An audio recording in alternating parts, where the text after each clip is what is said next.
Existe um conceito dentro dos processos de treinamento, seja espiritualidade, seja artes marciais, seja artes performáticas, no Japão, que é válido e é muito interessante nesse momento de isolamento social e pandemia. Esse conceito é Tanren. Tanren é construir um corpo para. Construir um corpo para seria mais ou menos assim: um nadador tem um corpo diferente de um halterofilista, que tem um corpo diferente de um escalador, que tem um corpo diferente de um alpinista de caminhada. Um escalador de agarra de pedra é diferente de um alpinista que basicamente caminha para subir uma montanha. São corpos diferentes.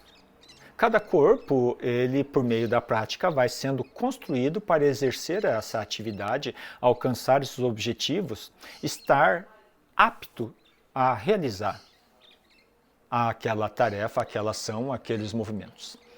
Também é como se constrói esses corpos. Qual o mecanismo que você pode, sem ter uma montanha, construir um corpo de alpinista de caminhada? Sem ter uma parede de pedra, como construir um corpo de escalador? Sem ter uma piscina, como construir um corpo de nadador e assim por diante.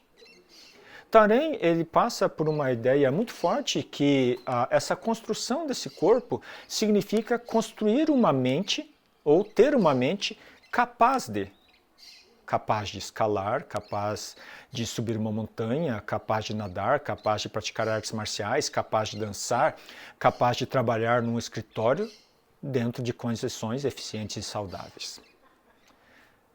Os conceitos relacionados à prática de Tanren, curiosamente, eles estão intimamente ligados com o cultivo de energia, Kiko, cultivar energia. Cultivar energia, ele tem um ponto muito curioso, porque no primeiro momento, quando você vai pensar, eu vou plantar uma horta, então eu vou cultivar vegetais. Mas eu acredito que, apesar da pessoa colocar a semente, aguar, colocar adubo, preparar o canteiro, etc., todo mundo entende que o processo da germinação, o processo do crescimento, o ser humano participa colaborando para que ele seja mais fácil e eficiente da semente à planta adulta. Mas que o indivíduo, o ser humano, realmente ele não é o responsável por esse processo, por isso acontecer. Isso acontece dentro de uma ordem da existência do universo, uma ordem da natureza.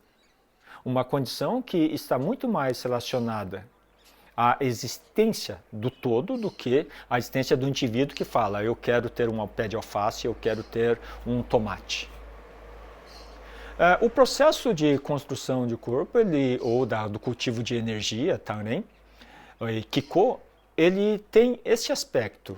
Você não está criando em específico algo, você está criando condições para. Também, nesse caso, ele cria condições para. Então, como eu crio condições numa sala para que eu possa ter um corpo de alpinista, de nadador, de artista marcial, de um bom técnico em TI, um engenheiro, etc., dentro de uma condição saudável. Como que se faz isso? O processo de entendimento de como se faz isso, ele está na ordem da relação professor-aluno, na ordem do ensino-aprendizado. Por que ele se coloca nessa ordem, ensino-aprendizado? Porque, eventualmente, dentro da história dos indivíduos, certas pessoas conseguiram sucesso ao criar condições para se construir um corpo para. O corpo para meditar, um corpo para trabalhar em ações várias, um corpo para esportes, para dançar, para outras questões. Existem métodos para isso.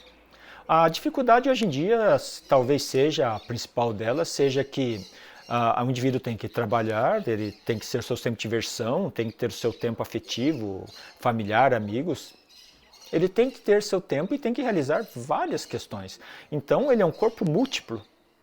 Não é simplesmente um corpo de uma feira de ofício que tem de fazer basicamente 14, 16 horas de sapatos. É um corpo múltiplo. Hoje, uma das grandes questões do cultivo de energia é que o cultivo de energia é como criar uma mente e um corpo livre para ser múltiplas. Sobre algum aspecto, isso está muito mais próximo de uma ideia de unicidade com o universo do que outra coisa qualquer.